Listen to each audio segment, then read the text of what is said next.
Shalom, selamat pagi dan selamat hari Sabat. Selamat bergabung dalam program ibadah Sabat Raya CIC Convergence in Christ. Kita akan menikmati berkat Tuhan dalam rangkaian ibadah hari Sabat ini. Diawali dengan acara rumah tangga, pelajaran diskusi sekolah Sabat, lagu-lagu pujian, dan khotbah yang nantinya akan dibawakan oleh hamba Tuhan, Pendeta Jerry Mangenongkonda MTH. Beliau saat ini melayani sebagai Field Secretary di daerah Misi Minahasa Utara dan Bitung.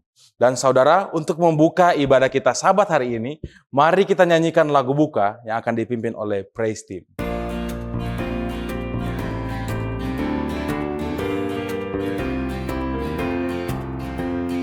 Mari kita kerja bagi Tuhan, kerja dengan hati yang senang.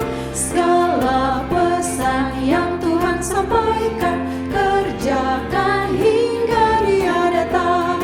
Kerja baginya dengan gembira, dengan gembira.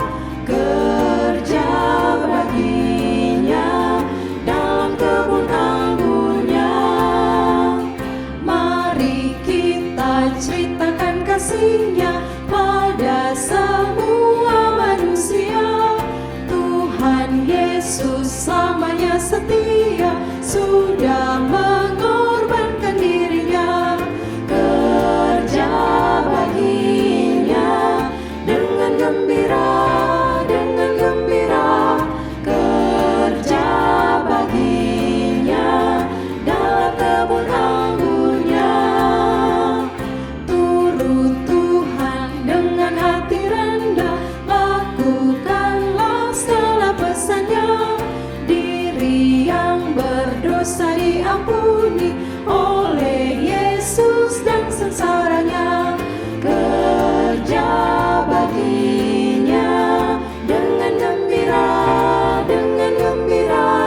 Kerja baginya dalam kebun anggur-Nya. Mari kita berdoa. Terpujilah nama-Mu Tuhan, oleh karena berkat penyertaan Tuhan. Saat ini kami akan beribadah kepadamu di hari Sabat ini. Kiranya Roh Kudus menuntun sehingga ibadah ini boleh menjadi berkat dan kepujian, kemuliaan bagi nama-Mu, memberkati semua rangkaian acara di Sabat ini. Di dalam nama Tuhan Yesus kami berdoa. Amin. Nasihat rumah tangga di Sabat ini diberi judul adalah rumah yang dibangun di atas landasan Kristus. Bagaimana rumah atau rumah tangga itu? Di dalam Mazmur 127 ayat 1, nyanyian Syara Salomo. Jikalau bukan Tuhan yang membangun rumah, sia-sialah usaha orang yang membangunnya. Jikalau bukan Tuhan yang mengawal kota, sia-sialah pengawal berjaga-jaga. Setiap keluarga menginginkan rumah tangga yang penuh damai tentunya, sukacita dan kasih. Namun firman Tuhan mengingatkan bahwa dasar utama kebahagiaan keluarga bukanlah kekayaan, bukanlah jabatan atau kenyamanan, melainkan Tuhan itu sendiri. Tanpa penyertaannya, semua usaha manusia akan menjadi sia-sia. Rumah tangga Kristen dipanggil untuk menjadikan Yesus sebagai pusat kehidupan. Hal ini diwujudkan melalui doa bersama, pembacaan Alkitab setiap hari, ada ibadah keluarga. Di dalamnya akan hidup mempraktekkan saling mengampuni, saling melayani satu sama lain dengan kasih. Ketika Kristus menjadi kepala atas keluarga, setiap anggota keluarga belajar hidup dalam kerendahan hati, kesabaran, dan kesetiaan. Sebagai orang percaya, kita juga dipanggil untuk mempersiapkan diri menyambut kedatangan Kristus yang kedua kali. Rumah tangga bukan hanya tempat tinggal, tapi juga tempat pembentukan karakter bagi kerajaan sorga. Melalui ibadah keluarga yang setia, Anak-anak akan belajar mengenal Tuhan. Orang tua dikuatkan dalam tanggung jawabnya. Dan seluruh keluarga bertumbuh di dalam iman. Kiranya setiap rumah tangga menjadi tempat di mana kasih Kristus dinyatakan. Firman Tuhan dihormati. Dan setiap anggota keluarga dipersiapkan untuk hidup kekal bersamanya. Tuhan memberkati kita semua dalam rumah tangga kita. Amin.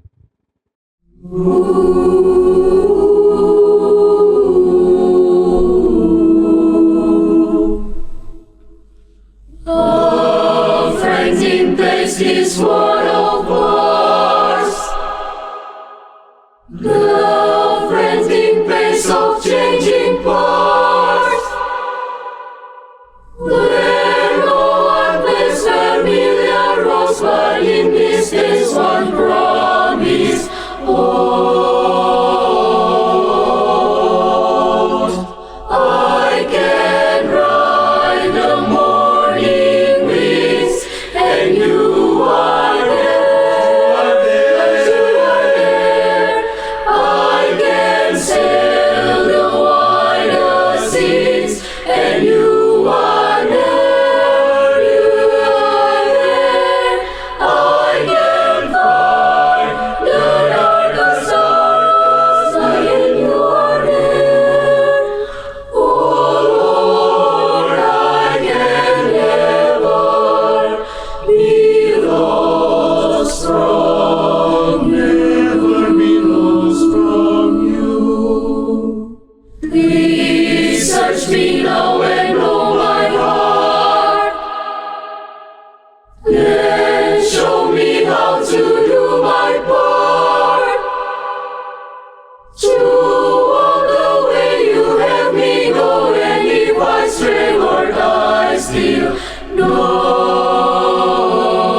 Shalom, salam sejahtera di dalam kasih Tuhan kita, Yesus Kristus.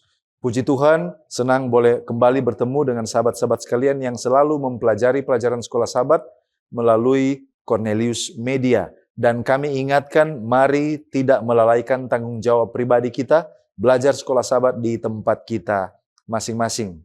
Kita sudah tiba di pelajaran yang ketiga dengan tema kesatuan di dalam Kristus. Masih bersama dengan saya, Pendeta Edward Taliwongso, juga Pendeta Felix Gosal, dan Pendeta Widodo Purwanto. Sebelum kita masuk lebih dalam, mari kita tunduk kepala dan kita berdoa. Bapa Tuhan kami, Allah yang Maha Baik, terima kasih untuk kasih setiamu. Kami mau belajar dari firman-Mu. Bukalah hati dan pikiran kami. Di dalam nama Yesus kami sudah berdoa. Amin. Ada 4 bagian dalam program ini. Yang pertama kita melihat dasar Alkitabiah. Yang kedua kita mencoba menggali makna dari ayat hafalan. Yang ketiga pokok pikiran yang muncul dari pelajaran hari per hari. Dan di bagian akhir kita tiba kepada aplikasi. Mari kita lihat dasar Alkitabiah. 1 Korintus 1 ayat 12-17. Paulus menegur perpecahan di jemaat Korintus yang mengelompokkan diri berdasarkan pemimpin. Ia menegaskan bahwa pusat iman adalah Kristus yang disalibkan, bukan manusia.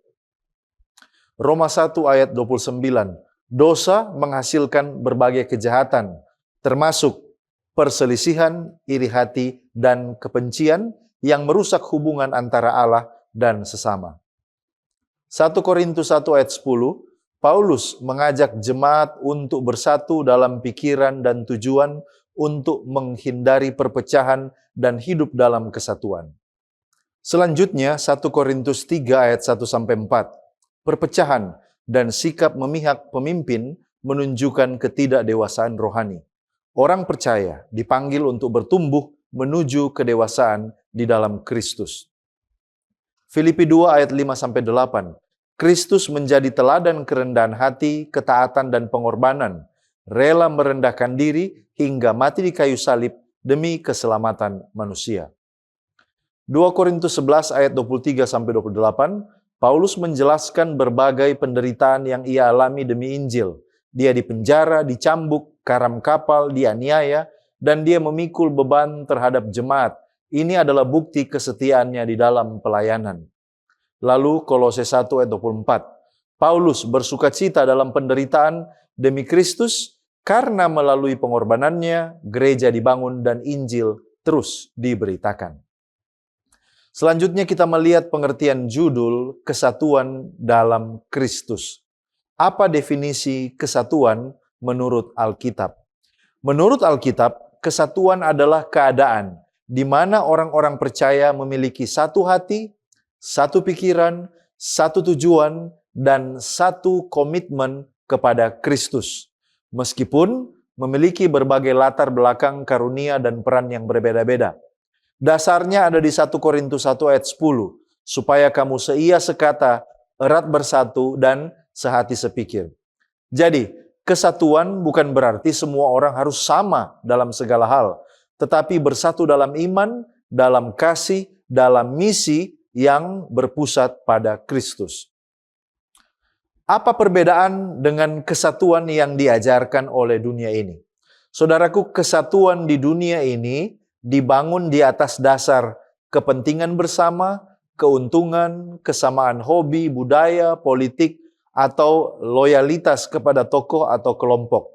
Nah, karena didasarkan pada kepentingan manusia, kesatuan seperti ini mudah pecah ketika kepentingan berubah. Sebaliknya, kesatuan menurut Alkitab itu dibangun di atas dasar Kristus. Jadi dasarnya adalah kasih, kerendahan hati, pelayanan, pengorbanan, dan kebenaran firman Tuhan. Mengapa kesatuan itu harus di dalam Kristus? Apa maksudnya? Karena Kristus adalah dasar dan pusat gereja. Kalau kita belajar di Korintus, jemaat-jemaat mulai berkata, aku dari Paulus, aku dari Apolos, aku dari Kefas. Nah, Paulus menegur mereka karena mereka telah menjadikan manusia sebagai pusat. Kesatuan di dalam Kristus berarti identitas utama kita adalah pengikut Kristus. Kesetiaan tertinggi hanya kepada Yesus. Semua pelayanan yang kita lakukan untuk memuliakan Kristus bukan manusia. Jadi ketika semua orang berpusat kepada Kristus, perpecahan dapat dihindari. Apakah ada perbedaan antara kesatuan di dalam Kristus dan kesatuan yang bukan di dalam Kristus? Jawabannya ada. Kesatuan di dalam Kristus itu berpusat pada Yesus, didasarkan pada kasih dan kerendahan hati, menghargai kebenaran firman, melayani sesama, dan menghasilkan damai dan pertumbuhan rohani. Sementara kesatuan yang bukan di dalam Kristus itu berpusat pada manusia atau kelompok tertentu. Itu dipenuhi ambisi pribadi. Ini mudah menimbulkan persaingan. Ini mengutamakan popularitas pemimpin dan mudah pecah pada waktu muncul perbedaan. Itulah sebabnya Paulus berkata bahwa perpecahan itu adalah tanda ketidakdewasaan rohani. 1 Korintus 3 ayat 1-4. Bagaimana gereja dapat mencapai kesatuan di dalam Kristus? Dari pelajaran sepanjang pekan ini, minimal ada 6 poin yang dapat kita lakukan untuk mencapai kesatuan di dalam Kristus. Yang pertama, menjadikan Kristus sebagai pusat gereja, bukan tokoh atau kelompok tertentu. Yang kedua, memiliki pikiran dan sikap Kristus, yaitu rendah hati dan melayani. Yang ketiga, menghindari sikap memihak atau mengkultuskan manusia tertentu. Yang keempat, mementingkan kepentingan orang lain, bukan ambisi pribadi atau kelompok. Yang kelima, berfokus pada misi Injil, bukan pada perbedaan yang tidak penting. Dan yang keenam, bertumbuh menuju kedewasaan rohani. Ellen White dalam Reflecting Christ halaman 200 mengomentari tentang persatuan dari umat-umat Allah. Dia katakan, marilah kita jadikan doa Kristus di Yohanes pasal 17 sebagai pedoman hidup kita, agar kita dapat membentuk karakter yang akan memperlihatkan kepada dunia kuasa kasih karunia Allah. Mari kita kurangi pembicaraan tentang perbedaan-perbedaan sepele dan lebih tekun mempelajari makna doa Kristus bagi mereka yang percaya kepada namanya. Kita harus berdoa demi persatuan dan kemudian hidup sedemikian rupa sehingga Allah dapat mengabulkan doa-doa kita. Kesatuan yang sempurna, persatuan yang sedekat persatuan yang ada antara Bapa dan Anak, inilah yang akan membawa kesuksesan bagi usaha para pekerja Allah. Persatuan yang sempurna dengan Kristus dan satu sama lain mutlak diperlukan bagi kesempurnaan orang-orang percaya. Baik, terima kasih pendeta. Kita lanjut pada ayat hafalan 1 Korintus 1 ayat 10. Tetapi aku menasihatkan kamu, saudara-saudara, demi nama Tuhan kita Yesus Kristus, supaya kamu seia sekata dan jangan ada perpecahan di antara kamu. Tetapi sebaliknya, supaya kamu erat bersatu dan sehati sepikir. Mari kita lihat konteks dan latar belakang ayat ini. Yang pertama, ada perpecahan dalam jemaat Korintus. Paulus mendengar dari keluarga Chloe bahwa ada perselisihan di antara mereka. Itu kita bisa baca dalam 1 Korintus pasal 1 ayat 11. Kemudian yang kedua, perpecahan yang dimaksudkan di sini adalah fanatisme golongan, yaitu jemaat terpecah menjadi kubu-kubu yang membanggakan pemimpin manusia. Di sana dikatakan dalam 1 Korintus 1 ayat 12, ada yang dari golongan Paulus, ada dari golongan Apolos, ada dari golongan Kefas atau Petrus, dan juga ada dari golongan Kristus. Dan ini bukan perpecahan tentang ajaran pokok, melainkan sikap mengagungkan tokoh favorit dan juga membanding-bandingkan pelayan Tuhan yang satu dengan yang lain. Kemudian, mengapa sampai ada masalah seperti ini di tengah-tengah jemaat Korintus? Nah, saudaraku yang terkasih, budaya Korintus ini sangat mengagungkan kepandaian berbicara dan juga hikmat manusia. Akibatnya jemaat menilai pemberitaan Injil itu seperti menilai orator, dan kebanggaan itu yang memecah belah mereka. Padahal para pelayan itu semua hanyalah kawan sekerja Allah. 1 Korintus 3 ayat 9. Nah, mengapa Paulus menasihati menggunakan demi nama Tuhan Yesus Kristus? Ada 3 alasan. Alasan yang pertama, karena ini adalah dasar dan otoritas yang tertinggi. Paulus tidak menasihati atas namanya sendiri. Sebab itu justru akan memperbesar kubu dari golongan Paulus. Tetapi di sini Paulus mengangkat masalah kepada wibawa yang paling suci yang tak terbentahkan, yaitu nama Yesus Kristus. Kemudian alasan yang kedua, karena kata-kata ini atau karena ide ini atau karena nama Yesus adalah satu-satunya nama yang mereka miliki bersama. Mereka terpecah oleh karena banyak nama manusia. Dan di sini Paulus mengarahkan mereka kembali kepada satu nama yang mempersatukan semua. Dan di sini Paulus mengingatkan bukan Paulus yang disalibkan bagi mereka, dan mereka juga tidak dibaptiskan dalam nama Paulus, melainkan dalam nama Kristus. Dan alasan yang ketiga, karena kesatuan sejati hanya ada di dalam Kristus. Persatuan jemaat tidak berpusat pada seorang tokoh, melainkan kepada Tuhan yang mati bagi mereka semua. Menyebut nama Yesus berarti memanggil mereka pulang ke pusat yang benar. Nah, mari kita lihat pengertian ayat hafalan. Apa pengertian seia sekata dan juga apa pengertian erat bersatu dan sehati sepikir? Nah, yang pertama, seia sekata. Ini artinya berbicara dengan satu suara dalam pokok-pokok iman dan juga berhenti dari perkataan yang saling menyerang dan memecah belah. Ini bukan berarti semua orang harus berpikir persis sama dan kehilangan kepribadiannya, melainkan arti dari kata-kata ini adalah tidak boleh ada suara-suara yang saling bertentangan yang merusak tubuh jemaat. Kemudian yang berikut adalah pengertian erat bersatu. Kata yang Paulus pakai di sini adalah gambaran dari proses menyambung kembali yang retak. Sama seperti tulang yang patah atau mungkin memperbaiki jala yang koyak. Jadi maksud dari perkataan Paulus ini bukan sekedar berdampingan, tetapi disatukan kembali menjadi satu tubuh yang utuh dan berfungsi dengan baik. Dan yang terakhir, apa arti sehati sepikir? Saudara, sehati berarti satu sikap dan cara pandang. Sementara sepikir berarti satu penilaian, satu keputusan dalam arah tujuan bersama. Kesatuan sejati bukan hanya soal perasaan, tetapi juga keselarasan tujuan. Ellen G. White di dalam Testimonies for the Church volume 5 halaman 236 mengatakan persatuan adalah kekuatan. Perpecahan adalah kelemahan. Ketika mereka yang percaya pada kebenaran masa kini bersatu, mereka memberikan pengaruh yang nyata. Sekarang kita masuk pada pokok pembahasan masalah klik di dalam gereja. Sesuai dengan konteks pelajaran hari Minggu, apa yang dimaksud dengan klik dan masalah apa itu? Istilah klik sebenarnya merujuk pada kelompok kecil eksklusif di dalam suatu komunitas yang memiliki loyalitas terutama kepada kelompoknya sendiri, bukan pada keseluruhan komunitas. Nah, di dalam gereja, konteks klik adalah kelompok yang merasa lebih dekat dengan pemimpin tertentu, kelompok yang memiliki kepentingannya sendiri, kelompok yang menganggap dirinya lebih benar daripada yang lain, dan kelompok yang membangun identitas berdasarkan manusia daripada Kristus.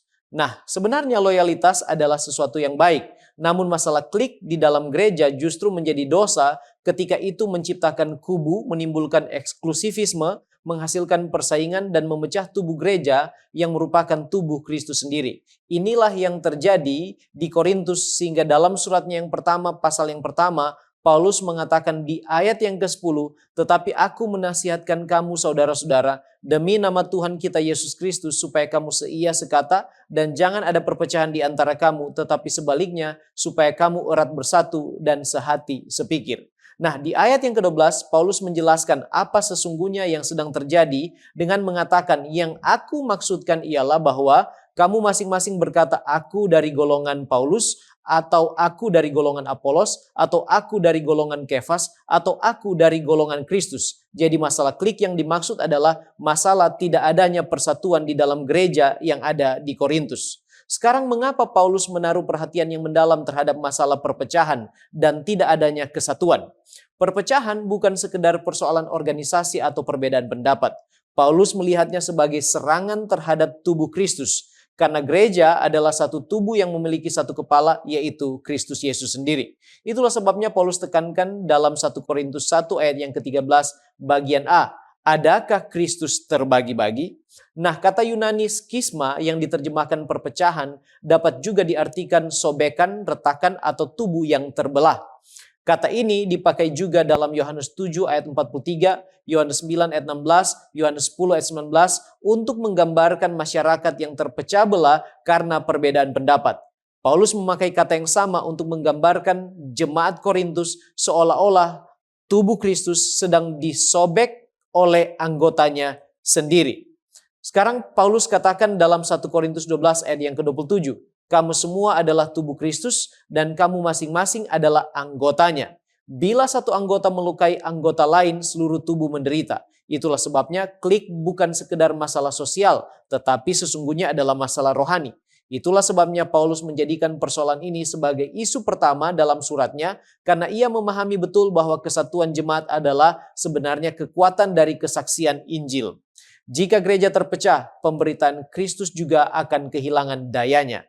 Andrews Bible Commentary halaman 1619 katakan, berita bahwa jemaat Korintus telah memihak pada beberapa pemimpin rohani tertentu yang mereka agungkan di atas dan melawan yang lain membuat Paulus menyadari bahwa orang-orang percaya di Korintus telah melupakan kedudukan sentral yaitu Yesus. Ia memperingatkan mereka bahwa perilaku mereka justru merongrong Injil yang mereka akui sedang mereka ikuti dan juga merongrong persatuan di dalam gereja. Sekarang apa dampak tidak adanya persatuan dan adanya perpecahan serta apa upaya Paulus untuk mengatasi hal itu? Dampak yang pertama adalah munculnya perselisihan. 1 Korintus pasal yang pertama ayat yang ke-11. Sebab saudara-saudaraku, aku telah diberitahukan oleh orang-orang dari keluarga Chloe tentang kamu bahwa ada perselisihan di antara kamu. Kata Yunani eris atau perselisihan menggambarkan pertengkaran, persaingan, ada iri hati dan kecemburuan, serta roh permusuhan di dalam jemaat. Ini bukan sekedar beda pendapat atau tidak adanya kesepakatan, melainkan sikap hati yang suka bersaing dan ingin menonjolkan diri sendiri. Yang kedua, dampaknya adalah bahwa perpecahan mencemarkan nama gereja dan membuka kesempatan kepada musuh Injil dan musuh kebenaran. God's Amazing Grace halaman 211. Perpecahan dalam gereja mencemarkan nama agama Kristus di hadapan dunia dan memberi kesempatan kepada musuh-musuh kebenaran untuk membenarkan tindakan mereka. Dalam buku True Revival halaman 10, pena inspirasi katakan, perpecahan bahkan perselisihan yang pahit dalam gereja akan sangat memalukan dan setan bisa memanfaatkannya. Begitu timbul ketidakharmonisan perasaan, masalah itu dihadapkan kepada setan untuk diselidikinya dan kesempatan diberikan baginya untuk menggunakan kebijaksanaan dan keahliannya yang licik dalam memecah belah dan menghancurkan gereja. Dan ada kerugian besar dalam setiap perselisihan yang terjadi khususnya di dalam gereja. Dampak yang ketiga dari perpecahan dalam merusak pekerjaan dan pekabaran Injil. Itu dampaknya. God's Amazing Grace halaman 237. Dalam kesatuan terdapat kekuatan, dalam perpecahan terdapat kelemahan dan kekalahan. Argumen paling meyakinkan yang dapat kita sampaikan kepada dunia mengenai misi Kristus terdapat dalam kesatuan yang sempurna. Semakin erat kesatuan kita dengan Kristus, semakin besar pula kuasa kita untuk menyelamatkan jiwa-jiwa. Nah, upaya yang dilakukan Paulus menurut Andrews Bible Commentary halaman 1619 adalah bahwa Paulus memulai dengan seruan kepada persatuan yang berpusat pada salib Kristus, bukan pada hikmat manusia. Ia menegaskan bahwa persatuan itu berpusat pada Injil Yesus dan pada wahyunya melalui roh hikmat. Dikatakannya bahwa perpecahan dalam gereja menunjukkan ketidakdewasaan rohani yang membuat hampir mustahil bagi orang-orang percaya untuk bekerja sama membangun bait Allah. Dan menurut Paulus, salah satu akar permasalahan perpecahan adalah persepsi diri yang keliru yang mengarah pada kesombongan diri. Itulah sebabnya pesannya kepada jemaat adalah bahwa mereka seharusnya memandang diri mereka sebagai hamba Allah dan gerejanya. Bahkan mereka seharusnya bersedia menganggap diri mereka sebagai orang bodoh demi Kristus. Paulus kemudian menutup pembahasannya mengenai kesatuan gereja dengan seruan untuk meneladani dirinya sendiri sebagai seorang hamba Allah dan hamba gerejanya. Paulus menegaskan bahwa tubuh Kristus tidak boleh terbelah atau terbagi-bagi. Jemaat harus seia, sekata, erat bersatu, sehati, sepikir. Selanjutnya kita mempelajari pelajaran hari Senin berpusat pada Yesus. Menurut 1 Korintus 1 ayat 10-13, apa penyebab utama perpecahan di jemaat Korintus dan bagaimana Paulus mengatasinya? Kalau kita baca, perpecahan terjadi karena anggota jemaat mulai mengidentifikasi diri berdasarkan pemimpin manusia, Paulus, Apolos, Kefas, dan bukan berdasarkan Kristus. Mereka membangun kelompok-kelompok yang saling membanggakan tokohnya sehingga kesatuan gereja ini rusak. Nah, Paulus mengatasi masalah ini dengan mengingatkan bahwa yang pertama, Kristus itu tidak terbagi-bagi ayat 13. Dan yang kedua, hanya Kristus yang disalibkan bagi mereka. Yang ketiga, mereka dibaptis di dalam nama Kristus bukan nama manusia. Dan yang keempat, semua orang percaya dipanggil kepada persekutuan dengan Kristus, ayat 9. Sehingga Kristus harus menjadi pusat identitas gereja. Dengan demikian, solusi Paulus bukan sekedar memperbaiki hubungan antar anggota, tetapi mengembalikan fokus seluruh jemaat kepada Kristus sebagai Tuhan.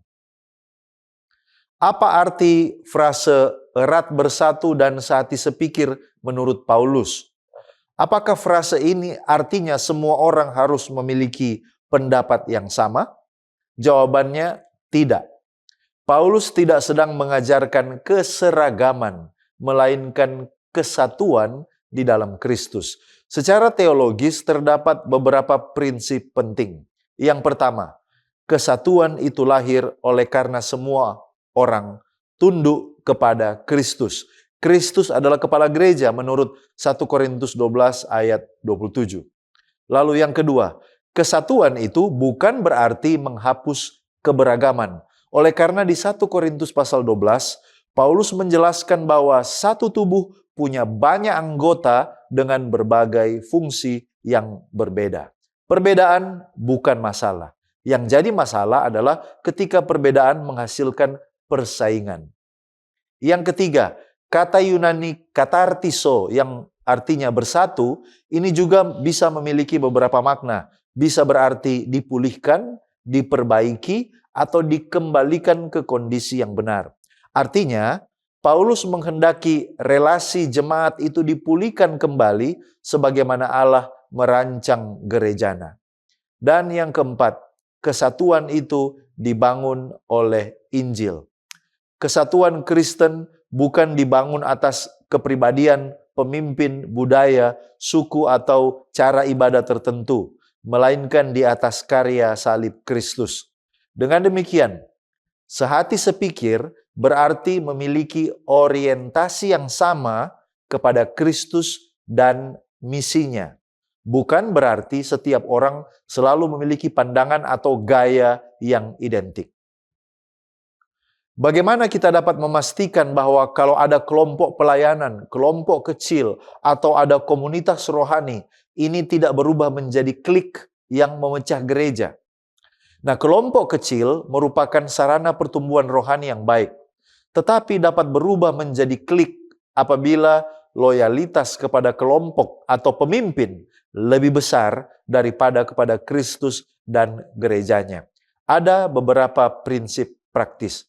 Yang pertama, selalu menjadikan Kristus sebagai pusat, bukan figur pemimpin. Yang kedua, menjaga keterbukaan dan tidak bersikap eksklusif. Yang ketiga, mengembangkan kerjasama dengan seluruh jemaat, bukan hanya kelompok sendiri. Yang keempat, menghindari sikap merasa yang paling benar atau paling rohani, dan orang lain tidak. Lalu yang terakhir, mengingat bahwa setiap karunia diberikan untuk membangun seluruh tubuh Kristus, bukan untuk meninggikan kelompok tertentu. Jadi, ketika kasih kepada Kristus lebih besar daripada kebanggaan terhadap kelompok, maka kelompok kecil menjadi alat pemersatu, bukan sumber perpecahan. Ellen White dalam buku Homeward Bound 255 mengatakan, persatuan adalah kekuatan, perpecahan adalah kelemahan. Ketika mereka yang percaya pada kebenaran masa kini bersatu, mereka memiliki pengaruh yang sangat besar. Setan sangat memahami hal ini. Belum pernah ia begitu bertekad seperti sekarang ini untuk menggagalkan kebenaran Allah dengan menimbulkan kepahitan dan perselisihan di antara umat Tuhan. Kita tiba pada pokok diskusi mengenai hikmat dan kedewasaan. Nah, apa bahaya jika jemaat tidak berfokus pada Kristus, tetapi pada pemimpin yang diidolakan atau pendeta selebriti? Lantas bagaimana cara agar jemaat fokus kepada Kristus?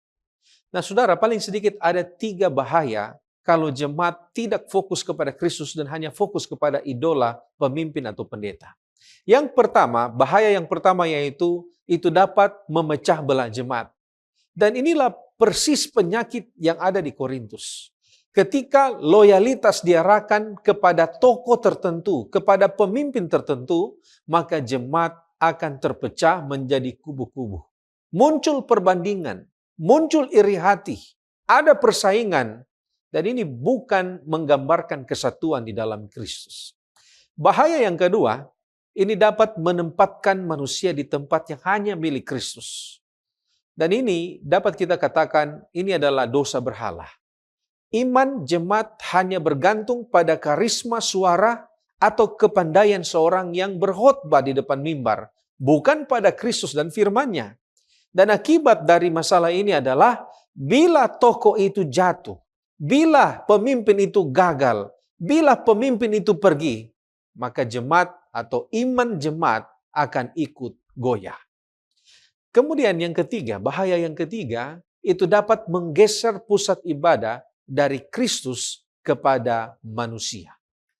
Pemberitaan bisa berubah menjadi pertunjukan yang meninggikan si pengkhotbah, bukannya meninggikan salib, tetapi manusia yang dipuji dan kemuliaan Allah dirampas. Oleh karena itu ada 3 cara agar jemaat tetap berfokus kepada Kristus. Yang pertama, para pemimpin sendiri harus menunjukkan kepada Kristus, bukan pada diri mereka sendiri. Yohanes Pembaptis berkata, ia harus makin besar, tetapi aku harus makin kecil. Yohanes 3:30.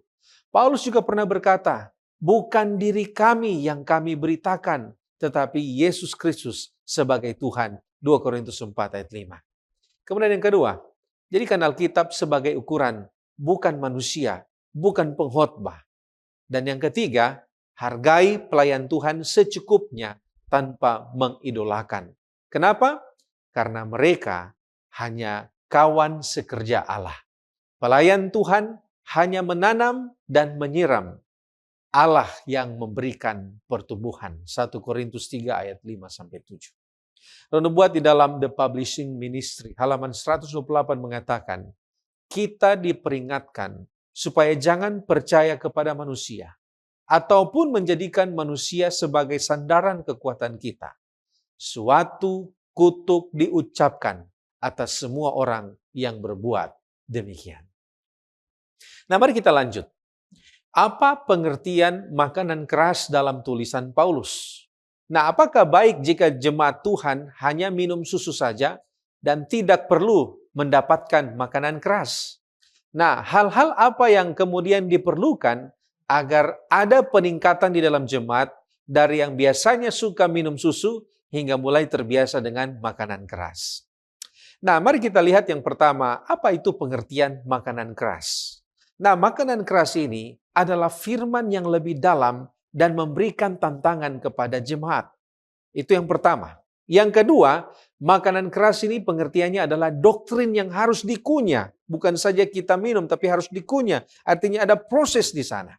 Dan yang ketiga, ini adalah ajaran yang menegur dan juga yang mengoreksi. Dan ini berbeda dengan susu.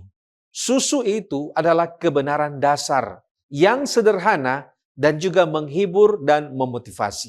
Ibrani pasal 5 ayat 14 berkata, makanan keras itu untuk orang dewasa yang karena latihan mempunyai panca indera yang terlatih untuk membedakan yang baik daripada yang jahat.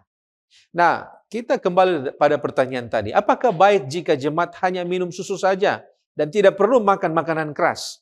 Jawabannya tentu tidak. Susu itu perlu dan baik, tetapi itu adalah dasar. Kalau kita berhenti di situ, dan jika kita hanya minum susu saja, maka akan ada masalah. Paling sedikit ada 2 bahaya.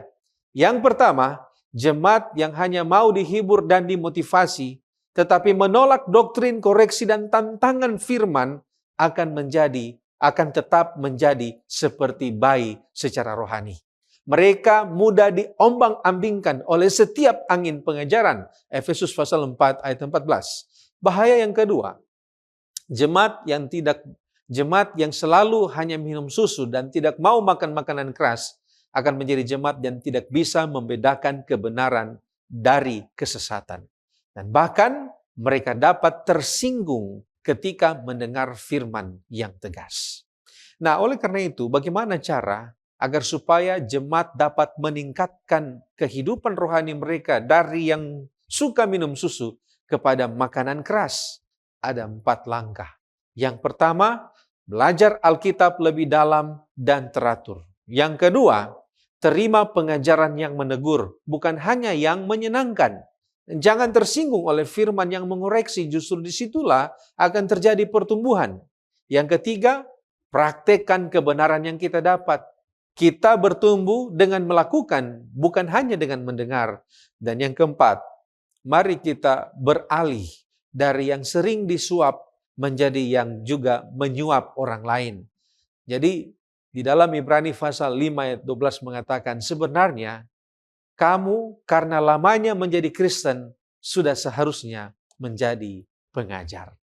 Mengajar dan melayani menuntun kita belajar lebih dalam. Kita tiba pada pokok pembahasan pelayanan seperti Kristus. Apa latar belakang topik hari Rabu, pelayanan seperti Kristus, dan apa yang dimaksud dengan pelayanan seperti Kristus? Sejak pasal pertama, Paulus menegur jemaat Korintus karena mereka terpecah menjadi kelompok-kelompok. Nah, topik pelayanan seperti Kristus ini merupakan kelanjutan dari inti pembahasan Paulus mengenai perpecahan atau masalah klik-klik di dalam jemaat Korintus. Dalam 1 Korintus 3 ayat 1-4, Paulus mengisyaratkan bahwa klik-klik adalah hasil dari kurangnya kedewasaan rohani. Paulus menunjukkan bahwa akar persoalannya bukanlah perbedaan karunia atau pemimpin, tetapi kesombongan, ambisi pribadi, dan cara berpikir duniawi yang intinya adalah masalah yang terjadi di dalam hati para anggota jemaat di Korintus. Karena itu, salah satu solusi yang ia tawarkan adalah agar mereka memiliki pikiran Kristus. 1 Korintus 4 ayat 1 dan 2. Demikianlah hendaknya orang memandang kami sebagai hamba-hamba Kristus yang kepadanya dipercayakan rahasia Allah. Yang akhirnya dituntut dari pelayan-pelayan yang demikian ialah bahwa mereka ternyata dapat dipercayai. Pelayanan seperti Kristus adalah melayani seperti Kristus melayani dengan mengikuti teladan, tujuan, dan cara Yesus sendiri melayani. Yesus tidak pernah mencari kehormatan dan keunggulan dalam melayani. Dia juga tidak cemburu atau iri hati dalam pelayanannya. Dia melayani dengan sikap hati sebagai seorang hamba. Matius 20 ayat 28 katakan bahwa anak manusia datang bukan untuk dilayani, melainkan untuk melayani dan memberikan nyawanya menjadi tebusan bagi banyak orang. Itulah sebabnya Paulus tekankan dalam Filipi 2 ayat yang kelima. Hendaklah kamu dalam hidupmu bersama menaruh pikiran dan perasaan yang terdapat juga dalam Kristus Yesus. Mentalitas melayani seperti Kristus sebagai seorang hamba adalah penawar bagi roh kesombongan dan roh meninggikan diri serta iri hati yang muncul dalam jemaat yang menghasilkan perpecahan dan juga perselisihan. Nah, ketika Paulus mengatakan bahwa hendaknya orang memandang kami sebagai hamba-hamba Kristus, dia menggambarkan seseorang yang bekerja di bawah otoritas penuh Kristus. Seorang pelayan Injil tidak memiliki agendanya pribadi, pelaksana setia kehendak dan pekerja sang tuannya. Kata Yunani huperetai yang diterjemahkan hamba-hamba Kristus menurut Seventh-day Adventist Bible Commentary volume 6 halaman 680 merujuk pada para pendayung kelas bawah di sebuah kapal perang Romawi. Mereka bekerja keras dan selalu mengikuti komando atau perintah, namun tidak pernah terlihat dan tidak menentukan arah kapal, sebab yang menentukan arah kapal adalah sang kapten. Dikatakan, mereka yang dipercayakan dengan pekerjaan pelayanan Injil dalam arti khusus adalah para pengiring panglima tertinggi surgawi yang agung, yaitu Yesus sendiri. Jadi pelayanan seperti Kristus bukanlah tentang posisi, popularitas, atau jabatan, melainkan tentang ketaatan dan kesetiaan kepada Kristus.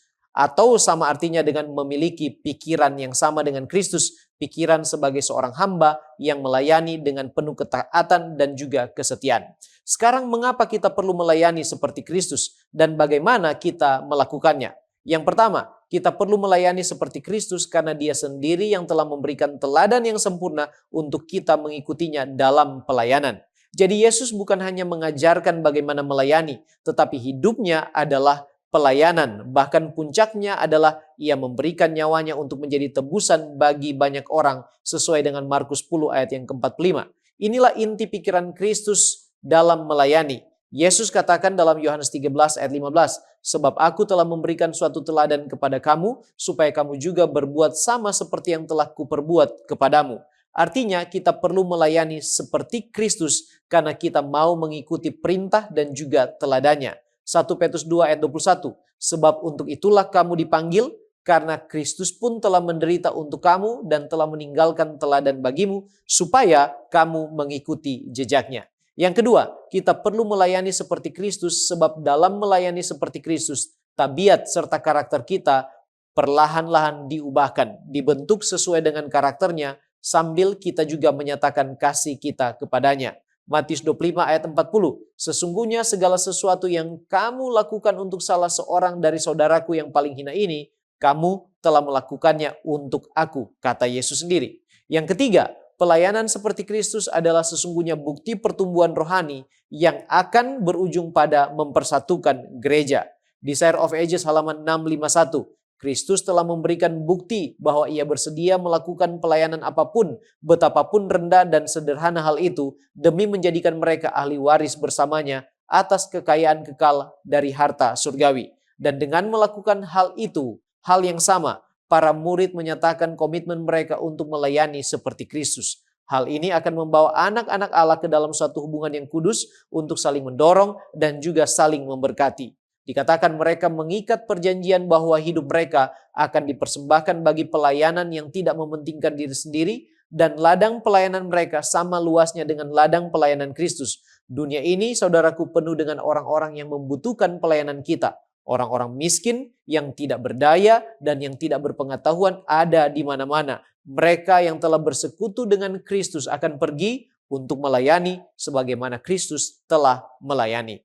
Bagaimana kita melayani seperti Kristus? Yang pertama dan yang paling mendasar ialah kita harus menjadi muridnya terlebih dahulu. Menerima ketuhanannya dalam diri kita, berusaha mengenal Dia secara pribadi setiap hari, baik dalam doa dan pembelajaran akan firman-Nya, kemudian memiliki pikirannya dan mengikuti teladan kasih kerendahan hatinya. Ministry of Healing halaman 502. Setiap orang yang menerima Kristus sebagai juru selamat pribadinya akan merindukan hak istimewa untuk melayani Tuhan. Saat merenungkan apa yang telah dilakukan surga baginya, hatinya tergerak oleh kasih yang tidak terhingga dan rasa syukur yang mendalam. Ia sangat ingin menunjukkan rasa syukurnya dengan mengabdikan segala kemampuannya untuk melayani Tuhan.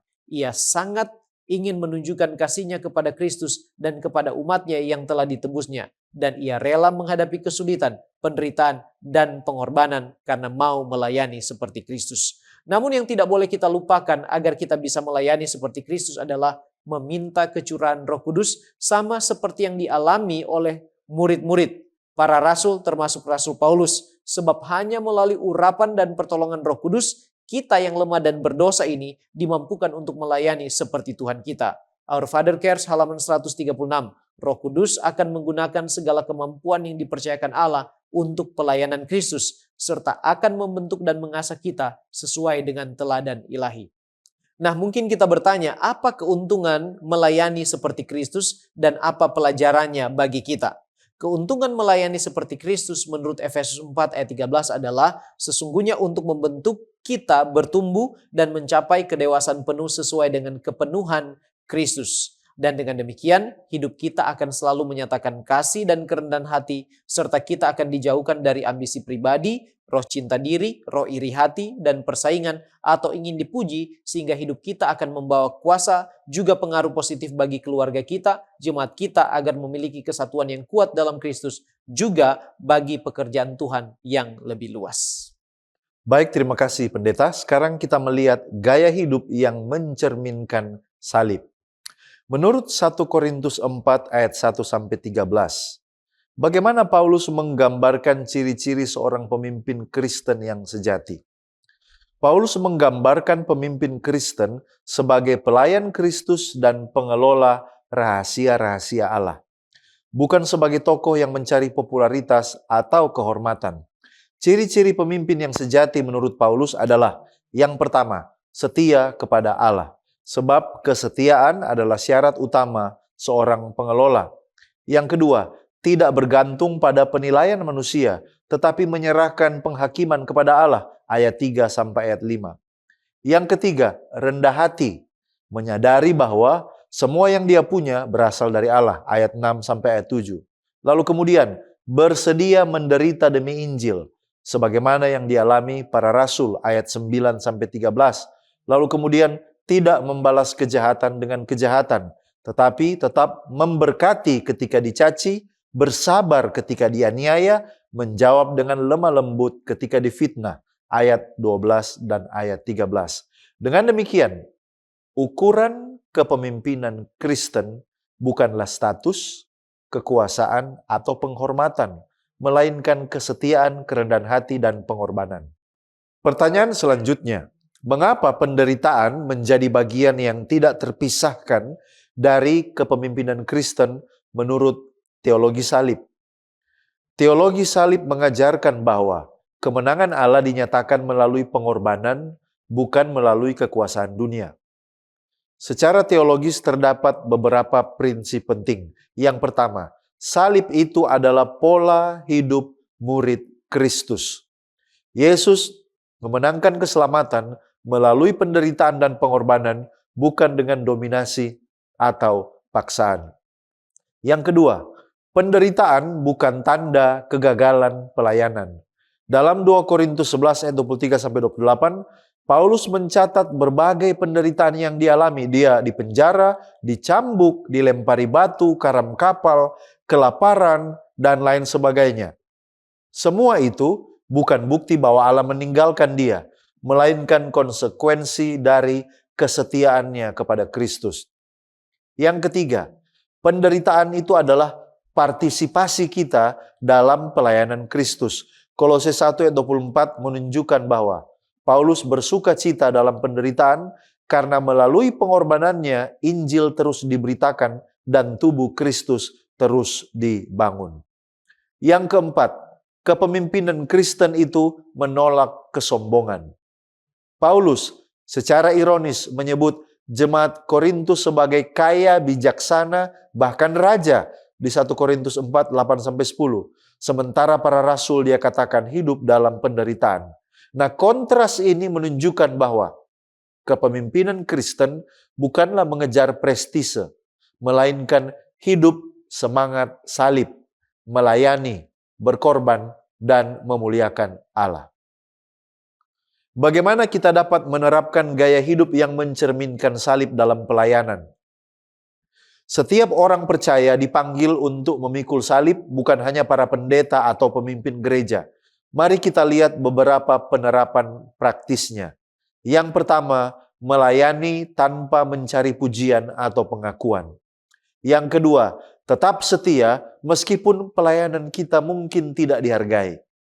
Yang ketiga, bersedia mengampuni ketika kita disakiti.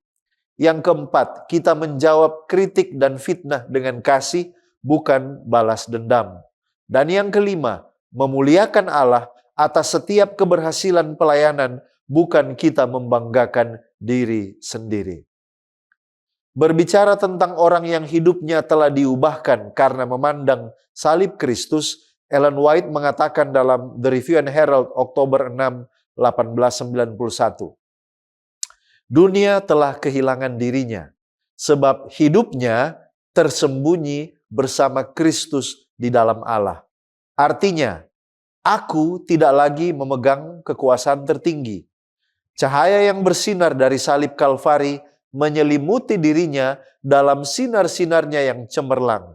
Dan Roh Kudus telah mengambil hal-hal yang berasal dari Kristus lalu menyingkapkannya kepadanya dalam cahaya yang begitu memikat sehingga menimbulkan dampak transformatif pada kebiasaan dan perbuatannya, menunjukkan bahwa ia adalah ciptaan baru di dalam Kristus Yesus. Inilah dampak yang diberikan oleh salib, mengubah gaya hidup kita, gaya hidup yang melayani, yang rela menderita, dan tidak mementingkan diri sendiri. Baik, kita tiba pada pendalaman. Apa pengertian jemaat harus menjadi satu, sama seperti Yesus dan Bapa adalah satu? Apakah ini berarti kita harus selalu seragam dan tidak boleh ada perbedaan? Nah, mari kita lihat beberapa pengertian. Yang pertama, kesatuan yang dimaksud di sini adalah kesatuan kasih, hati, dan juga tujuan. Artinya, modelnya ini adalah hubungan Bapa dan Anak. Dan di sini kita bisa lihat Yesus di dalam Yohanes 17 ayat 21 berdoa supaya mereka semua menjadi satu sama seperti Engkau, ya Bapa, di dalam Aku dan Aku di dalam Engkau. Nah, Bapa dan Anak ini adalah dua pribadi yang berbeda. Tapi kedua ini bersatu atau sempurna satu dalam kasih. Mereka sempurna satu dalam kehendak dan juga sempurna satu dalam maksud. Jadi kesatuan jemaat berarti satu hati dan juga satu tujuan di dalam Kristus, bukan menjadi pribadi-pribadi yang identik. Kemudian yang kedua, Alkitab justru mengajarkan ide tentang kesatuan dalam keberagaman. Paulus menggambarkan jemaat sebagai satu tubuh dengan banyak anggota yang berbeda fungsi. 1 Korintus 12 ayat 12-27. Nah, perbedaan karunia, perbedaan kepribadian, dan juga cara pelayanan itu bukanlah ancaman bagi kesatuan. Melainkan itu justru adalah kekayaan tubuh Kristus. Kesatuan sejati tidak menghapus keunikan setiap orang. Kemudian yang ketiga, dasar kesatuan itu adalah persekutuan dengan Kristus. Seperti ranting-ranting yang berbeda, tetapi hidup dari satu pokok anggur, orang percaya tetap beragam, tetapi menjadi satu karena tersambung pada satu kepala, satu roh, dan satu iman. Maka yang harus seragam adalah kesetiaan pada kebenaran dan kasih, bukan selera, karakter, atau bentuk pelayanan. Nah, selanjutnya, pemurnian ini sangat penting untuk membersihkan roh perselisihan. Tetapi bagaimana cara membedakan pemurnian rohani sejati yang membersihkan jemaat dari dosa dan kesombongan dengan pemurnian yang beracun, yang memaksa dan mengucilkan dan bersifat otoriter? Nah, untuk membedakan dua macam pemurnian ini, ada 4 tanda yang harus kita kenali. Tanda yang pertama yaitu dari mana ia dimulai. Pemurnian sejati itu dimulaikan dari diri sendiri. Ada pertobatan, kerendahan hati, dan juga memeriksa hati sendiri lebih dahulu. Matius 7 ayat 3-5, Mazmur 139 ayat 23-24. Sementara pemurnian palsu ini dimulai dengan menuding orang lain. Jadi sibuk membersihkan orang lain, tetapi lupa membersihkan dirinya sendiri. Itu tanda yang pertama. Tanda yang kedua adalah motif dan tujuannya. Pemurnian yang sejati itu bermotif kasih dan bertujuan untuk memulihkan yang jatuh. Sementara pemurnian palsu itu motifnya adalah haus kekuasaan, kesombongan, dan juga bertujuan untuk menghukum, mengucilkan, atau menyingkirkan orang. Tanda yang ketiga yaitu cara dan juga roh. Pemurnian sejati itu sabar, lembut, dan mengikuti proses Alkitab. Matius 18 ayat 15-17. Pemurnian ini tidak tergesa-gesa. Tidak tergesa-gesa mencabut lalang karena takut akan turut juga mencabut gandum yang ada. Matius 13 ayat 29-30. Sementara pemurnian palsu ini memaksa, otoriter, dan juga cepat menghakimi. Kemudian tanda yang keempat yaitu tentang buah. Pemurnian sejati menghasilkan buah roh yaitu kasih, damai, kesabaran. Sementara pemurnian palsu itu menghasilkan perpecahan, permusuhan, dan juga ketakutan. Di dalam Christ Object Lesson halaman 74, di sana dikatakan, bukan penghakiman dan penghukuman terhadap orang lain, melainkan kerendahan hati dan ketidakpercayaan terhadap diri sendiri. Itulah ajaran perumpamaan Kristus. Saudaraku, sebagai penutup dan aplikasi dari apa yang kita pelajari dan diskusikan bersama, mengapa kesatuan dalam Kristus itu penting? Jawabannya ialah karena itulah yang dikehendaki Kristus sendiri. Dalam doanya yang dicatat dalam Yohanes 17, Yesus mengungkapkan kerinduannya agar umat-umatnya menjadi satu, sama seperti dirinya satu dengan Bapa. Yohanes 17 ayat 23, Aku di dalam mereka dan engkau di dalam aku, supaya mereka sempurna menjadi satu, agar dunia tahu bahwa engkau yang telah mengutus aku dan bahwa engkau mengasihi mereka sama seperti engkau mengasihi aku. Seventh-day Adventist Bible Commentary volume 5 halaman 1053 katakan, akan ada keragaman karunia tetapi harus ada kesatuan dalam roh, tujuan, dan keyakinan. Di dalamnya tidak boleh ada perebutan kekuasaan. Kesatuan yang tumbuh dari kehidupan umat Kristen yang saling menyatu akan meyakinkan dunia akan asal-usul ilahi gereja Kristen atau kelompok atau tubuh Kristus sendiri. Kemudian, tanpa kesatuan dalam Kristus, maka gereja tidak akan mengalami pertumbuhan dan tidak akan berbuah. Selected Messages jilid 3 halaman 18. Mereka yang benar-benar telah bertobat akan bersatu dalam persekutuan Kristen. Mereka harus hidup dalam kesatuan satu sama lain dan dengan Allah. Ketika orang-orang percaya bersatu dengan Kristus, pokok anggur yang hidup itu hasilnya adalah mereka menjadi satu dengan Kristus, penuh dengan simpati, kelembutan, dan juga kasih. Tanpa adanya kesatuan dalam Kristus, gereja, saudaraku, akan berada dalam ancaman dan juga bahaya. Testimonies for the Church, jilid 5 halaman 236. Tidak ada suatu pun yang lebih melemahkan pengaruh gereja selain perpecahan. Nah, sekarang bagaimana gereja yang terdiri dari orang-orang berdosa yang penuh dengan kekurangan dan kelemahan itu dapat bersatu? Kunci utama persatuan gereja bukanlah pada pribadi-pribadi yang penuh dengan kekurangan, kelemahan, dan dosa di dalam gereja, termasuk para pendeta, para ketua jemaat, dan pelayan-pelayan yang lain. Melainkan kunci utamanya terletak pada Kristus Yesus sendiri. Dialah kepala dan dia juga adalah fondasi batu karang itu. Lift him up, halaman 296 katakan bahwa Kristus adalah penghubung yang menyatukan rantai emas yang mengikat orang-orang percaya bersama-sama di dalam Allah. Anak-anak Allah membentuk satu kesatuan yang utuh di dalam Kristus yang menampilkan salibnya sebagai pusat daya tarik mereka. Semua yang percaya adalah satu di dalam Dia. Jadi sekali lagi, kunci utamanya yang mempersatukan jemaat adalah Yesus Kristus sendiri. Testimonies for the Church volume 9 halaman 70 mengatakan bahwa Kristuslah sumber kesatuan dan juga kekuatan gereja. Umat-umatnya termasuk para pelayan dalam gereja tentu penuh dengan kekurangan, cacat tabiat. Itulah sebabnya semua perlu dididik di dalam sekolah Kristus. The Signs of the Times, 4 Januari 1883. Gereja terdiri dari pria dan wanita yang tidak sempurna dan sering melakukan kesalahan. Namun mereka adalah murid-murid di sekolah Kristus untuk dilatih, didisiplin, dan dididik baik untuk kehidupan saat ini maupun untuk kehidupan abadi di masa yang akan datang. Pena Inspirasi katakan dalam Selected Messages volume 2 halaman 396. Kita harus ingat bahwa gereja meskipun lemah dan tidak sempurna adalah satu-satunya objek di bumi yang mendapat perhatian tertinggi dari Kristus. Ia senantiasa mengawasinya dengan penuh kepedulian dan menguatkannya melalui Roh Kudus-Nya. Apa tantangan yang dapat menghalangi terciptanya kesatuan dalam Kristus di dalam tubuh gereja?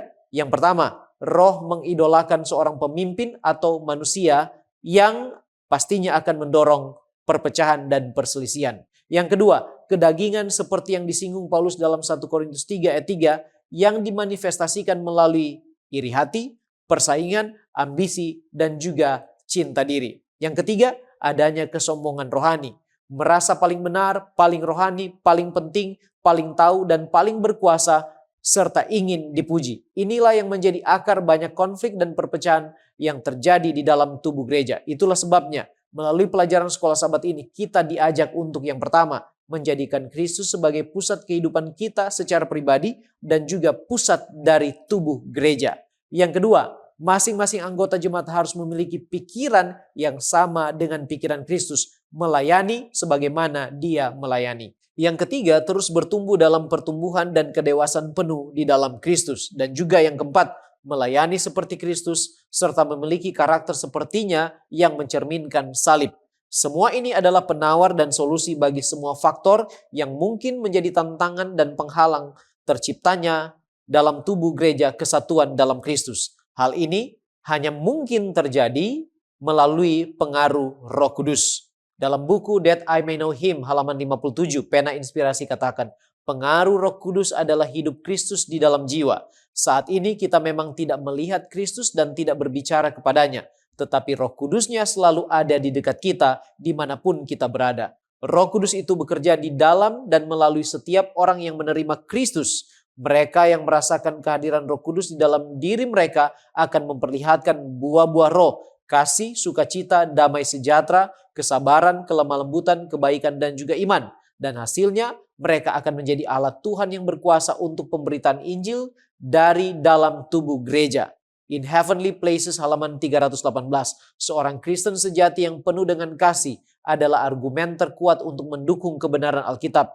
Hidupnya adalah bukti yang paling meyakinkan yang dapat ditunjukkan mengenai kuasa kasih karunia ilahi. Ketika umat Allah membawa kebenaran Kristus ke dalam kehidupan mereka sehari-hari, orang-orang berdosa akan bertobat dan kemenangan atas musuh akan diraih. Jadi saudaraku, mari kita berdoa agar kita dapat merasakan pengaruh Roh Kudus yang membentuk kehidupan kita, sehingga kita akan diubahkan sesuai dengan kehendak Allah, serta memiliki karakter Kristus. Demikianlah kita akan memiliki kesatuan dengannya di dalam gereja, dan terus bekerja melayaninya, menjadi duta-duta Kristus bagi dunia yang berdosa ini. Mari kita tunduk kepala dan kita satu di dalam doa. Terpujilah namamu ya Tuhan Allah kami, sebab Engkau baik, memberi kami kesempatan untuk kembali belajar daripada firman-Mu. Tuhan, kami memerlukan kuasa Roh Kudus untuk menerangi pikiran kami, supaya kami dibawa kepada pengertian yang benar akan kehendak-Mu. Lebih khusus untuk memahami pelajaran yang baru saja kami pelajari. Tolong kami dengan kuasa sorga untuk mampu mengimplementasikan itu dalam hidup ini. Hidup kami diubahkan, karakter kami dibentuk sesuai dengan kehendak-Mu, dan kami boleh menjadi alat-alat di tangan-Mu yang akan membawa kemajuan bagi pekerjaan Tuhan, mempersatukan umat, dan kami boleh melayani untuk kemuliaan dan hormat bagi nama Tuhan, serta membawa jiwa-jiwa dibenangkan bagi kerajaan-Mu. Bapa, tolong kami yang lemah dan berdosa ini, sempurnakan kehidupan kami hari lepas hari. Kami mohon berkat pengampunan dosa daripada-Mu hanya di dalam nama Yesus, Juru Selamat kami. Amin.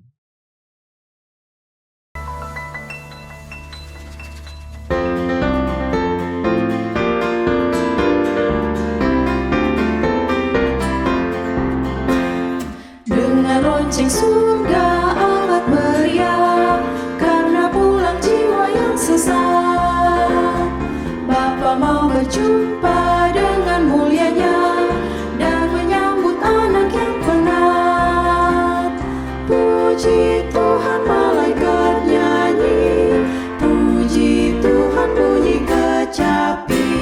Segenap tentara surga sorak berseru, menyanyi pujian yang merdu. Dengan lonceng surga indah suaranya, karena pertobatan yang sungguh.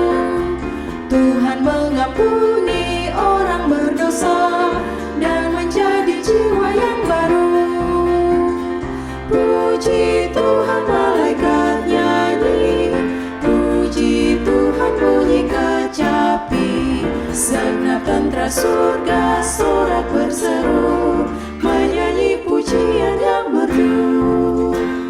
Dengan lonceng surga pesta digelar, semua malaikat bergembira.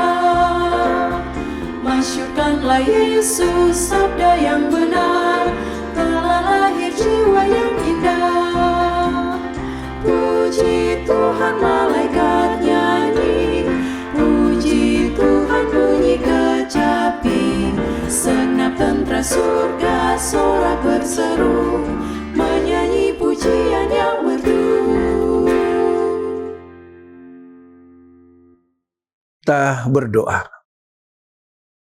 Bapa kami yang berdiam di takhta kemuliaan sorga, di hari yang indah dan mulia ini, hari yang diberkati, hari Sabat Tuhan, kami anak-anak-Mu datang menghadap Dikau dengan segala pujian dan syukur, karena Tuhan begitu mengasihi kami.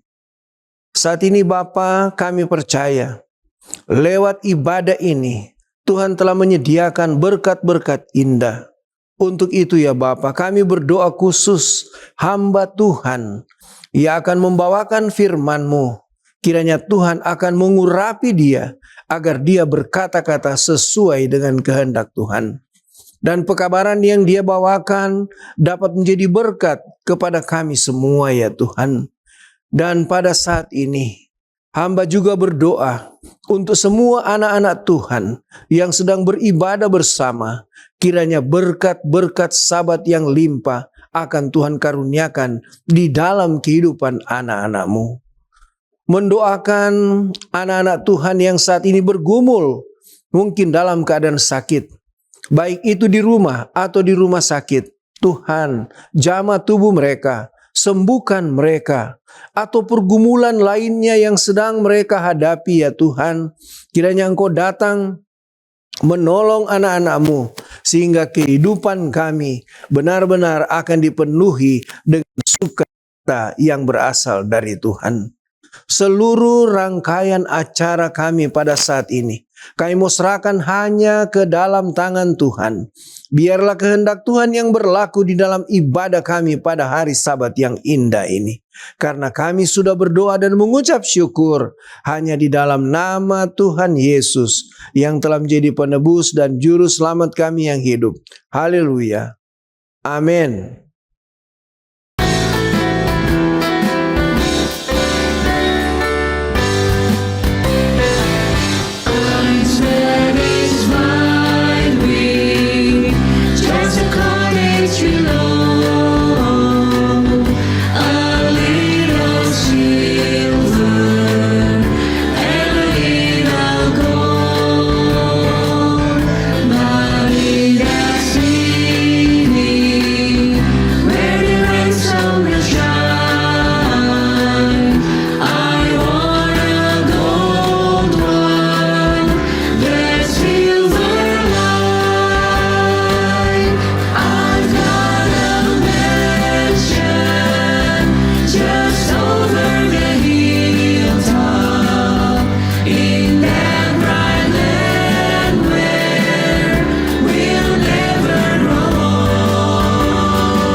Saudara-saudaraku umat Tuhan yang diberkati Tuhan, Selamat hari Sabat.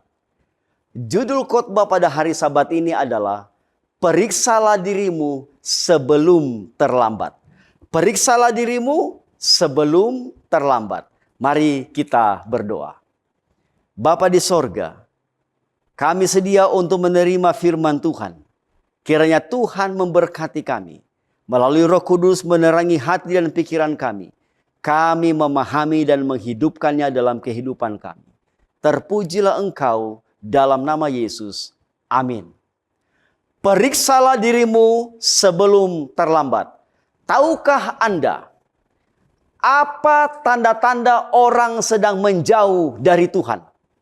Saudara, mari kita buka firman Tuhan dalam Wahyu pasal 2 ayat 4 dan ayatnya yang kelima. Wahyu pasal 2 ayat 4 dan ayat 5. Namun demikian aku mencelah engkau, karena engkau telah meninggalkan kasihmu yang semula. Sebab itu ingatlah betapa dalamnya engkau telah jatuh. Bertobatlah dan lakukanlah lagi apa yang semula engkau lakukan. Saudara-saudara, menjauh dari Tuhan biasanya tidak terjadi secara tiba-tiba. Sama seperti sebuah kapal yang hanyut karena tidak lagi terikat pada jangkar. Demikian juga kehidupan rohani seseorang dapat perlahan-lahan menjauh dari Tuhan tanpa dia sadari. Saudara, banyak orang masih datang ke gereja, masih berdoa sesekali, bahkan masih melayani, tetapi hati mereka sebenarnya sudah jauh dari Tuhan. Karena itu, kita perlu menguji diri kita. Apakah kita semakin dekat kepada Tuhan? Atau justru sebaliknya, saya sedang menjauh dari Tuhan. Saudara, mari kita lihat beberapa tanda yang menunjukkan seseorang sedang menjauh dari Tuhan. Apa tanda-tanda orang itu sedang menjauh dari Tuhan? Tanda yang pertama, kehidupan doa mulai menurun. Kehidupan berdoa secara pribadi mulai menurun. Padahal dalam 1 Tesalonika 5 ayat 17 firman Tuhan mengatakan, tetaplah berdoa, bertekunlah di dalam doa. Roma 12 ayat 12. Salah satu tanda yang paling jelas seseorang sedang menjauh dari Tuhan adalah kurangnya kehidupan berdoa. Kemudian kita boleh tanyakan, oh dulu berdoa menjadi kebutuhan bagi saya. Sekarang berdoa hanya saat ada masalah, ada musibah, baru saya berdoa. Dulu saya menikmati hadirat Tuhan dalam pertemuan-pertemuan ibadah. Sekarang hal-hal itu terasa membosankan.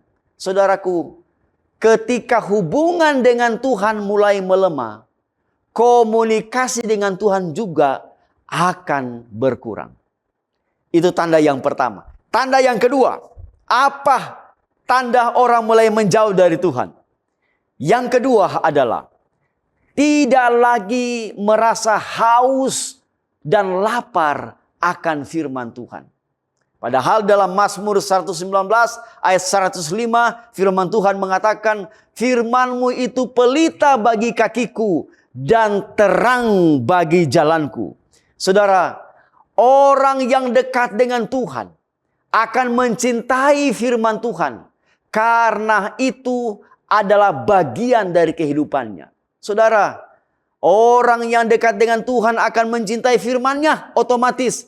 Tetapi tanda yang menjauh dari Tuhan yang dinyatakan dalam hal ini adalah jarang membaca Alkitab.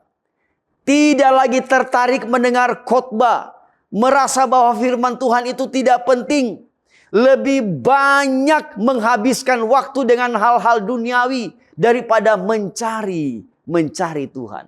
Saudara, ketika firman Tuhan tidak lagi menjadi prioritas, arah hidup mulai kehilangan terang.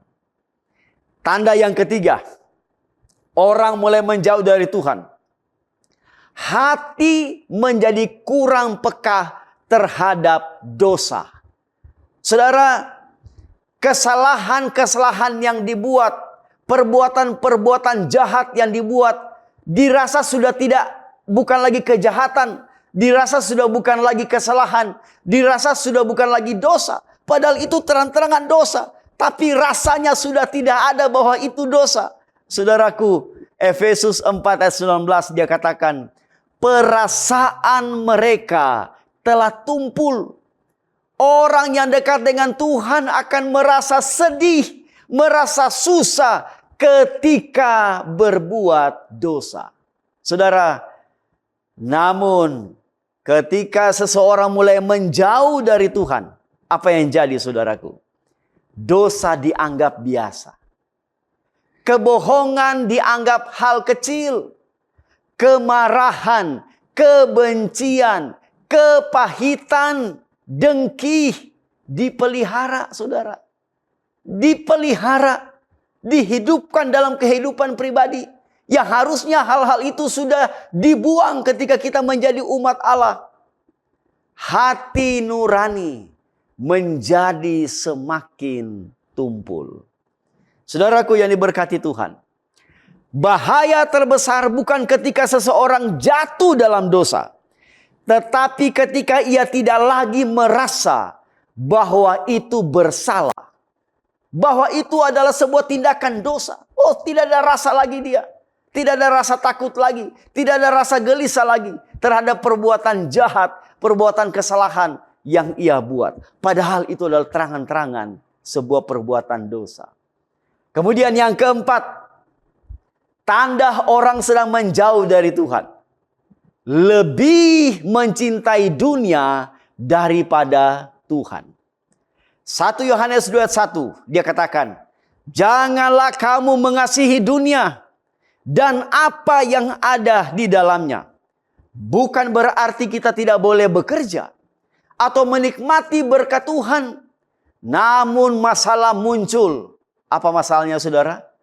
Muncul ketika uang menjadi lebih penting daripada Tuhan. Uang, harta menjadi lebih penting, menjadi yang paling utama daripada Tuhan. Kemudian apalagi? Karir lebih utama daripada ibadah. Oh saudara, hati-hati. Kemudian kesuksesan lebih dicari daripada mencari kehendak Tuhan.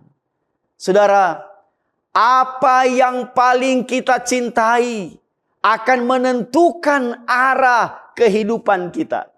Kalau kita lebih cinta kepada uang, maka hati akan condong kepada uang. Kalau kita lebih cinta kepada karir, maka hati akan condong kepada karir.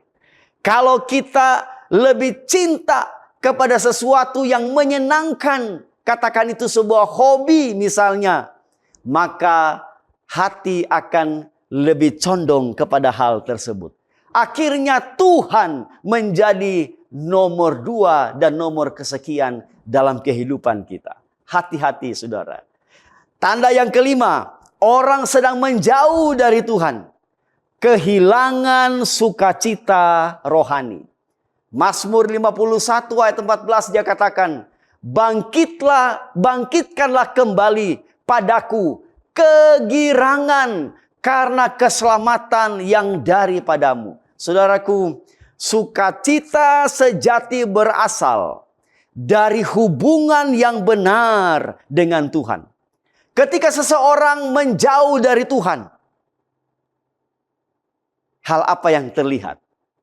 Ibadah terasa hambar. Pelayanan terasa sebagai beban. Tidak ada gairah rohani lagi. Hidup terasa kosong walaupun memiliki banyak hal, banyak harta, banyak kepunyaan, tapi hidup terasa kosong. Saudara, hanya Tuhan yang dapat mengisi kekosongan yang terdalam dalam hati manusia. Kemudian yang keenam, tanda seseorang sedang menjauh dari Tuhan. Mulai menjauh dari persekutuan orang percaya. Padahal dalam Ibrani 10 ayat 25 dia katakan, janganlah kita menjauhkan diri dari pertemuan-pertemuan ibadah kita. Seringkali orang yang sedang menjauh dari Tuhan juga mulai menjauh dari persekutuan, dari perkumpulan-perkumpulan ibadah. Kalau ada hari yang telah dikhususkan untuk kita beribadah, orang itu tidak lagi tertarik. Jarang hadir dalam ibadah. Menghindari komunitas rohani. Tidak mau dengar atau teguran atau nasihat. Hati-hati. Iblis lebih mudah menyerang domba yang terpisah daripada dengan satu kawanan banyak orang. Saudaraku, jangan meninggalkan himpunan orang yang sementara beribadah. Lalu yang ketujuh, tanda orang sementara menjauh dari Tuhan. Tidak lagi mengutamakan kehendak Tuhan. Matius 6 ayat 33 menyebutkan, carilah dahulu kerajaan Allah dan kebenarannya, maka semuanya itu akan ditambahkan kepadamu. Tapi ketika seseorang dekat dengan Tuhan, ia akan bertanya, apa kehendak Tuhan? Bagaimana saya dapat memuliakan Tuhan? Ini orang yang dekat dengan Tuhan. Dia akan tanya, apa kehendak Tuhan? Apa yang saya buat untuk memuliakan Tuhan? Namun ketika dia menjauh, pertanyaannya apa saudara? Pertanyaannya berubah. Apa yang saya inginkan? Apa yang menguntungkan saya? Kehendak diri sendiri mulai menggantikan kehendak Tuhan. Saudara, jika hari ini kita menemukan satu atau beberapa tanda tersebut yang mungkin ada dalam kehidupan saudara dan saya, maka jangan mengeraskan hati. Tuhan tidak sedang menolak kita. Tuhan sedang memanggil kita. Dia memberikan kesempatan kepada kita untuk datang kepadanya. Tuhan ingin memulihkan kita agar tidak menjauh dari Tuhan, tapi semakin dekat dengan Tuhan. Sama seperti kisah anak yang hilang dalam Lukas pasal 15. Bapa selalu menantikan anak yang sulung itu untuk datang kembali. Anak-anaknya yang telah hilang, Bapa menantikan untuk datang kembali. Tuhan tidak mencari kesempurnaan kita, tapi kerinduan kita untuk kembali kepadanya adalah hal yang sangat Tuhan inginkan. Kembalilah kepada kehidupan doa. Kembalilah kepada kehidupan membaca firman Tuhan. Kembalilah kepada persekutuan dalam pertemuan-pertemuan ibadah. Kembalilah kepada kasih yang mula-mula.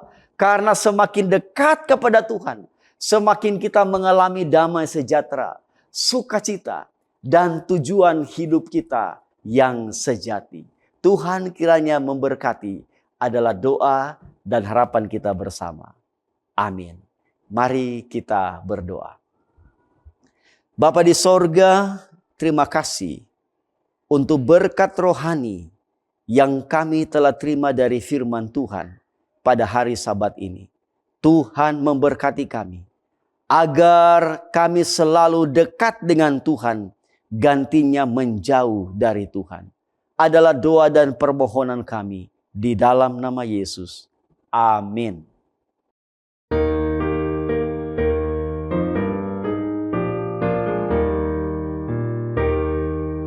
Masyurkanlah Yesus ke seluruh dunia dengan setia, bawa yang berduka, miskin, sakit, buta, agar disembuhkan oleh Yesus.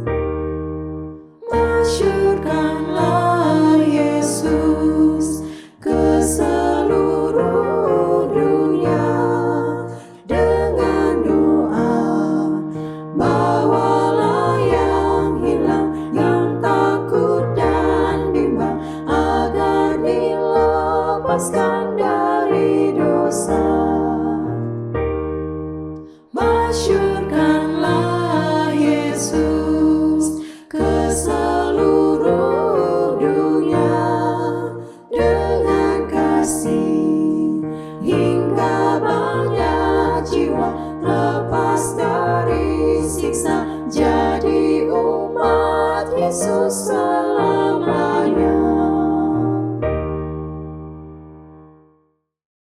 Puji Tuhan, rangkaian ibadah hari Sabat ini telah selesai.